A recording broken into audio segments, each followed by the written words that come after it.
Bakit salit na mawala? Parang apoy na lalo yatang lumiliyab ang isyu na kesyo hiwalay na ang mag-asawang Ann Curtis at Erwan Yusap. Personally, dead ma sa issue kasi feeling namin solid ang marriage ng dalawa with their daughter Dahlia of course. Pero napansin ng fans na hindi nila kasama ang mister nitong sa Erwan at ginawa ng intriga ng netizen. Nagkaroon sila ng espekulasyon na hiwalay na raw ang dalawa dahil hindi sila magkasamang pumunta sa Australia.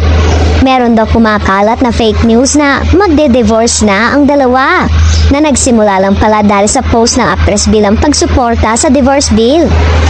Agad namang dumepensa ang mga tagahanga niya at sinabing kung talagang follower ka, alam mong hindi ito ang unang best na ginawa nila ito.